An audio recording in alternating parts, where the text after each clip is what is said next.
All day, all year round. It's so mysterious. This is who we are. This is who we are. WAVR.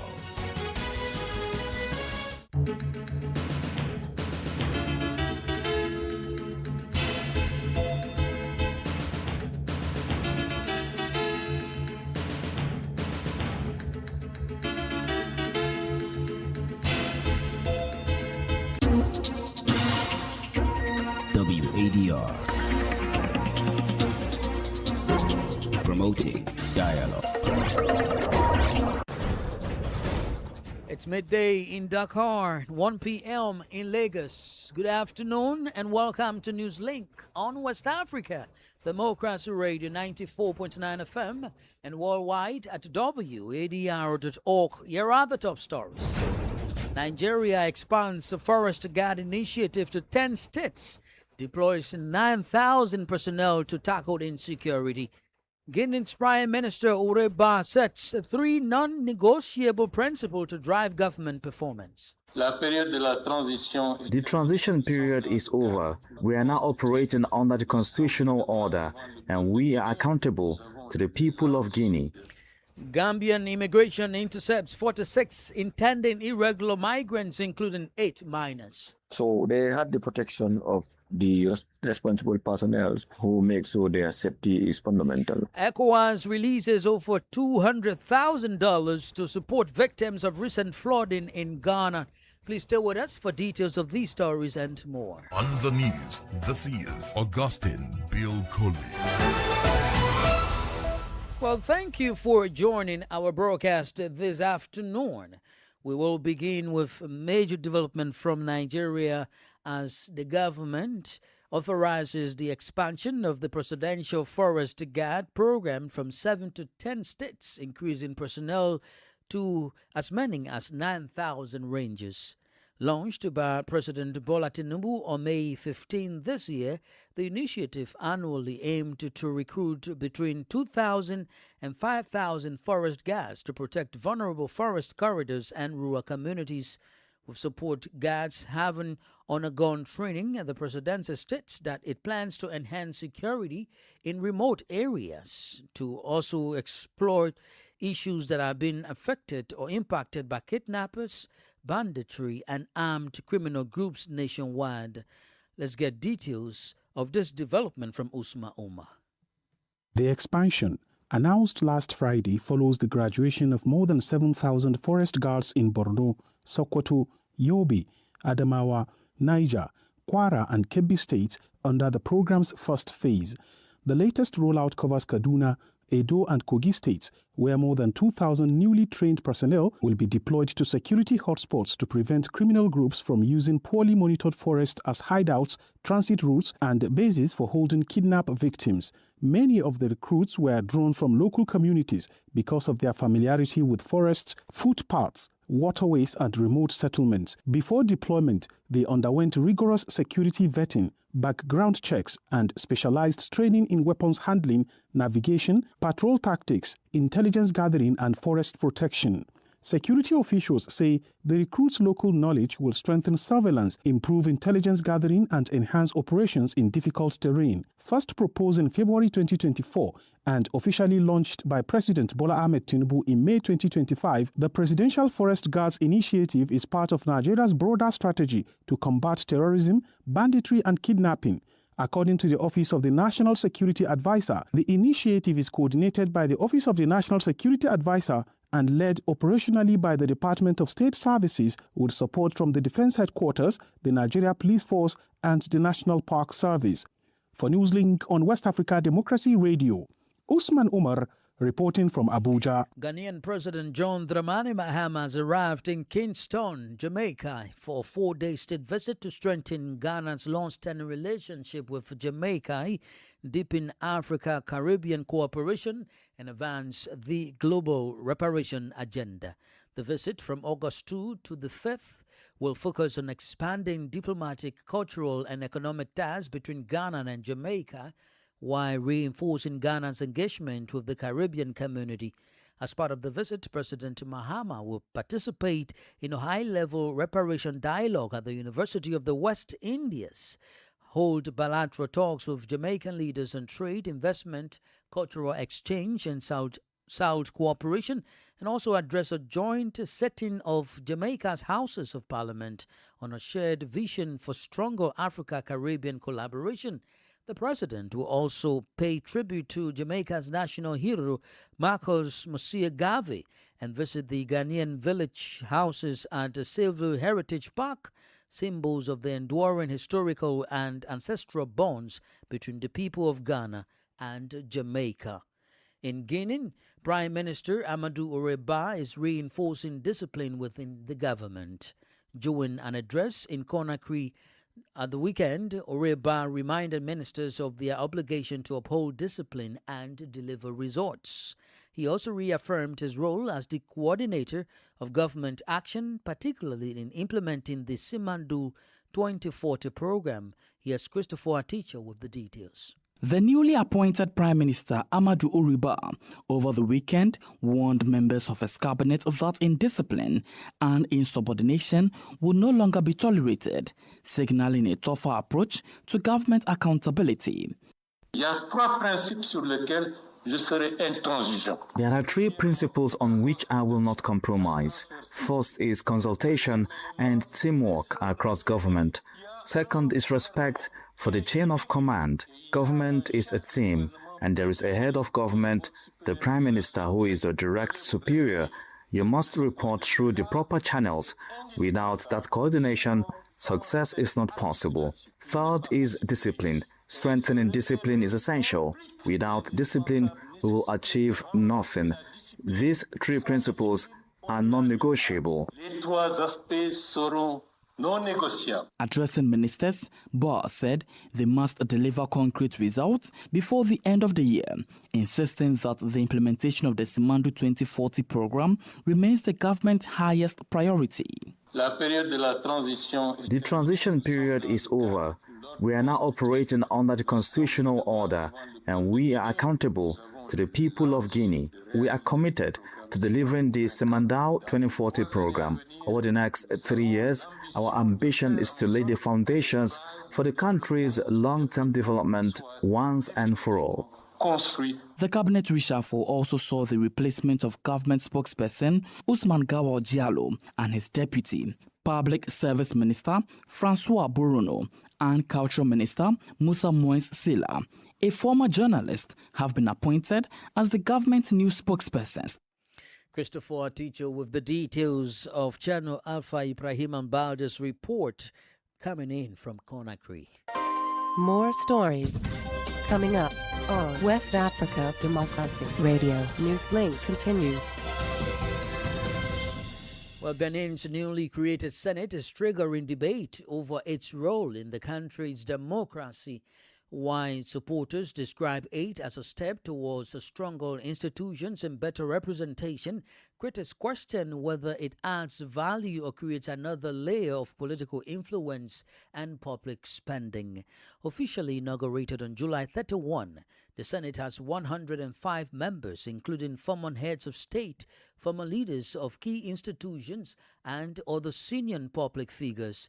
The creation of the upper chamber follows constitutional reforms adopted last year, which introduced major changes, including extending the mandates of the president, lawmakers, and local elected officials from 5 to 7 years. On WDR's Democracy and Good Governance program, Citizens Hour, Benin's political analyst Morgan Asogba examined the key question: is the Senate a boost for democracy or an unnecessary political institution? Well, we should be expecting new development. It is a wait-and-see situation. Politically speaking, the institution will be very active, but the challenge the institution will face in terms of politically activity is the dynamic nature of politics. People will definitely shift, and the interest will also shift. So the institution will face some challenges because those who are there currently, yes, they have some influence politically speaking, but those influence are being reduced in terms of effectiveness because there is a new political generation that seems to be established. socially speaking, it will be very difficult to appreciate what the institution will do, but it is clear that the political vision is geared towards fighting extreme poverty. So there will be many bills and laws in line with these policies that are being set. So it's a wait and see situation. We will observe and keep monitoring what is happening. Well, Morgan Asogba is Benin's political analyst. They're speaking on Citizens Hour right here on West Africa Democracy Radio. The Gambia Immigration Department has intercepted 46 suspected migrants during a weekend operation in the North Bank region. The group, which includes 8 minors and nationals from 4 West African countries, is currently in immigration custody as authorities intensify efforts to combat irregular migration. From Banjul, Rose Samarakate tells us more. The 46 suspected irregular migrants were intercepted in the North Bank region during an operation carried out by immigration officers from the Barra Command at Dimbos Lodge in Sitanunku, Nyomi, located in the North Bank region. Migrations expert Lamin Baji explains why Nyomi remains a major departure point for irregular migration in 2026. Nyomi sits at the mouth of the river Gambia, gives the smugglers easy access to the sea because immediately they board, they can easily en route to the sea directly. It's a short distance, it's not going to take long. And already when they hit the sea, most of the time it's difficult for you to get them back or see them or stop them. According to the Migration Department, those intercepted include 38 Gambians, 5 Senegalese, 2 Malian, and 1 Ivorian. Amongst them are 8 minors, highlighting the continued vulnerability of children and young people in irregular migration networks. Asked about what could happen to the 8 minors following the interception, Baji says the minors were taken care of by SG, Gambia Immigration Department, to make sure they medically they are checked, protect the young. So they had the protection of the responsible personnel who make sure their safety is fundamental. For now, all 46 individuals remain in custody as investigation continues to identify those behind the attempted journey and dismantle the suspected smuggling network. Authorities say the operation forms part of ongoing efforts to combat irregular migration, strengthen border security, and discourage risky migration through public awareness and promotion of safe, legal migration channels. For WADR, Rosa Marikates, Banjul. The Economic Community of West African States, ECOWAS, has approved a $250,000 donation to support victims of the recent floods in Ghana. The financial assistance announced by Ghana's Foreign Affairs Minister Samuel Ablakwa is expected to bolster ongoing humanitarian relief efforts for affected communities. WDR's Nadia Titi reports. Ghana's Foreign Affairs Minister Samuel Okudzeto Ablakwa says the ministry has officially been informed of the regional bloc's decision to provide the support.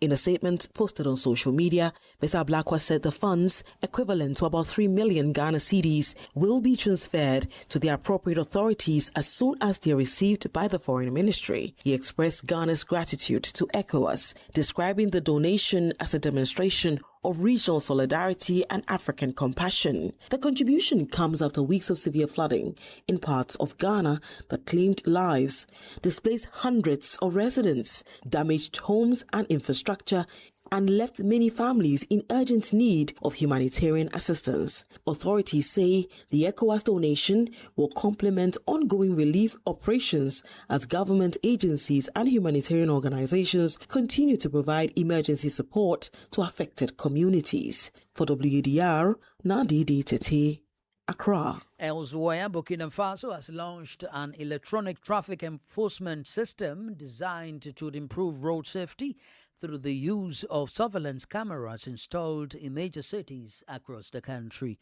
The pilot phase began on Saturday in the capital Ouagadougou, where authorities recorded more than 1,000 traffic violations within the first 24 hours of operation. Francis Boniface has more in this report. Burkina Faso has officially launched a video traffic enforcement system aimed at improving road safety and cracking down on traffic violations. Using surveillance cameras installed across the capital, Ouagadougou, the new technology automatically detects and records traffic offenses.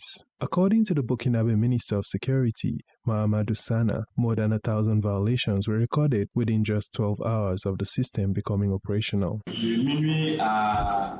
From midnight to noon, we have recorded 1,083 offenses, and this covers only 4 types of violence: failure to obey traffic lights, failure to wear a seat belt, speeding, and the use of a mobile phone while driving. These are the only 4 categories of offenses currently being monitored through the video enforcement system. And this is only a few selected sites for now, because we are working to expand and multiply systems across Ouagadougou. The initiative, launched on August 1, is currently limited to Ouagadougou, but will be expanded to other cities across the country. Authorities also plan to establish a dedicated traffic enforcement brigade to strengthen compliance with road safety regulations.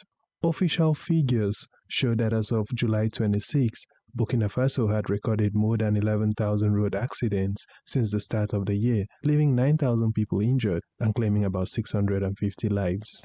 Francis Boniface with that report. You are listening to Newslink live on West Africa, Democracy Radio 94.9 FM and online at wadr.org. Here is a reminder of our top stories.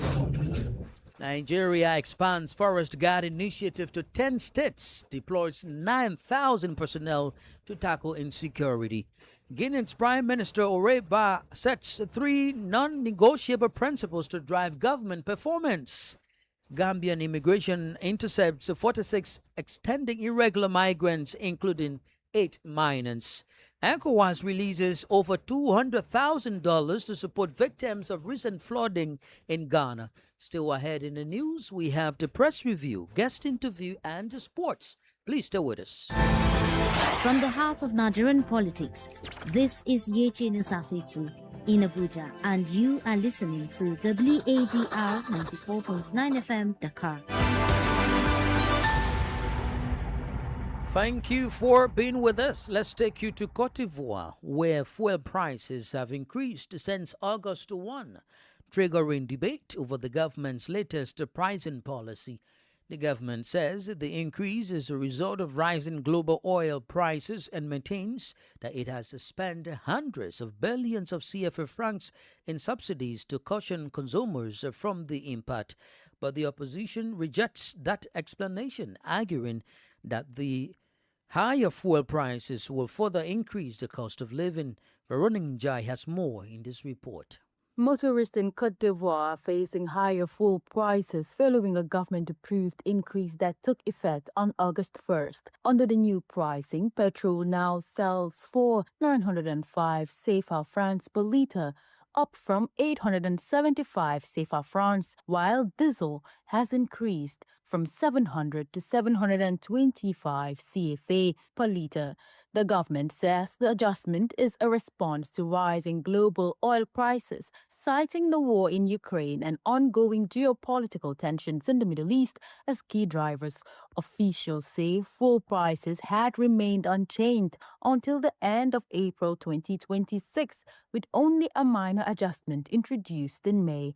They also note that the government has spent nearly 200 billion CFA to cushion consumers from soaring international fuel prices and help preserve household purchasing power. But the opposition, PPACI, led by former President Laurent Gbagbo, has criticized the increase, warning that it will deepen the country's cost for living challenges. The party argues that higher fuel prices will trigger increases in transport fares, production costs, and the prices of essential goods. It is calling for the immediate reversal of the price hike and urging the government to open a national dialogue on fuel pricing, including the introduction of a full price stabilization mechanism. A report from Abidjan correspondent Marcel Arostamblay and voiced by Veronica Njai. This is the newspaper review. Stay abreast and find out what the top stories are in your country. This is the newspaper review. The newspaper review. Well, let's rejoin Usma Omar in Abuja for the press review. We have a heavy stack of fresh front pages on the desk today, with the governance reforms, economic developments, and major security updates dominating headlines across the Punch newspaper, the Nation newspaper, Vanguard newspaper, and the Daily Champion newspaper. Let's start with fiscal policy, where the Punch newspaper leads with a major crackdown on government spending.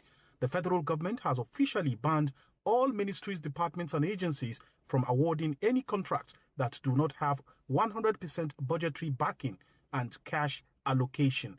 Officials say this strict rule is designed to put a permanent end to Nigeria's long-standing problem of abandoned infrastructure projects. Still on the front page of the Punch newspaper, as well as the Nation newspaper, political debates are heating up in Abuja. The presidency has issued a detailed rebuttal to former Vice President Atiku Abubakar over his recent critiques, maintaining that the administration's economic reforms are already steering the country toward long-term stability despite short-term pressures. Finally, on the back page of Vanguard newspaper, Team Nigeria is celebrating a stellar campaign at the Commonwealth Games. The country finished 7th on the global leaderboard and emerged as Africa's top-performing nation after bringing home 24 medals. Back to you in the studios. Thanks, Usma Omar, with the press review from Abuja. Politics, analysis on major news, social matters, and all. This is a guest. Well, our guest this afternoon is Ugochukwu Bamidele, a Nigerian security expert. In this interview, he speaks about the government's expansion of the Presidential Forest Guard program from 7 to 10 states, increasing personnel to as many as 9,000 rangers. Bamidele also weighs in on the capacity of the forest guards and questions the authorities' approach to addressing insecurity in Nigeria. There is the Nigerian Security and Civil Defense Corps. There is the Nigerian Army. There is the Nigerian Police. There is the Nigerian Navy. There is the Nigerian Air Force. There is the Department of State Services. There is the Nigerian Intelligence Agency. There is a plethora of intelligence and security forces combined. For any country that is serious to end insecurity, we can if we want to. Our problem is that we do not have a system that is willing to bring justice. Until we have a system that is willing to bring justice, we cannot continue to slap powder on a saw. It covers it temporarily, but when the saw begins to soil, the powder is dissolved, it is exposed again. So yes, lofty idea to have floated the Presidential Forest Guard, 9,000 strong men, I agree. Will these men be allowed to work? When somebody is caught, will that person face the music? If a bandit is caught and the person mentions a political affiliate, will that person be made to face music? Will there be investigation into that person? Because again, there is nowhere in the world where insecurity can get to the extent it has gotten to without people behind it who are funding the bandits. Who are those money bags funding the terrorists? Are you saying in a form that this strategy by the government does not enhance the Nigerian government's security fight and other violence in the country? I'm saying simply, if we do not put sincerity of purpose in front of whatever is happening, it will be same old story. The government has already approved this and it should be implemented. What would you say in the interest of especially citizens in rural parts of the country where these forest guards will be deployed? First off, let us hope that they've gotten the right kind of training. That's number one. The right kind of training to deal with the peculiarity of the issues that we're dealing with at the moment in terms of insecurity. That's number one. Number two, because it's one thing to be trained, it's another thing to have equipment. Let them be properly equipped in terms of gears and weapons. Number three, let there be collaboration and let there be sincerity of purpose. Let credit be given to whom credit is due. If the forest guards are able to arrest one person and hand over to security agencies. Let the security agencies not claim credit for it and say we were the ones that did it. Give these people their credit. There is something that appreciation does. It improves morale. Number 4, terrorist financiers, both the one that the UAE published, the one that, America has talked about. Is it not time to encourage these people to know that there's nobody to be afraid of? Mention the names of these people, make them public, let them face justice, let them have their day in court and defend how their names appeared on that list. What exactly did they do that put their names on that list? Well, Ugochukwu Bamendele is a Nigerian security expert. And in sports, defending champions Nigeria bounced back at the Total Energies CAF Women's Africa Cup of Nations with a high-fought 1-0 victory over Zambia in Rabat. Aisisat Oshaula scored the only goal in the 8th minute for the Super Eagles Falcons, recovering from their opening defeat to Malawi.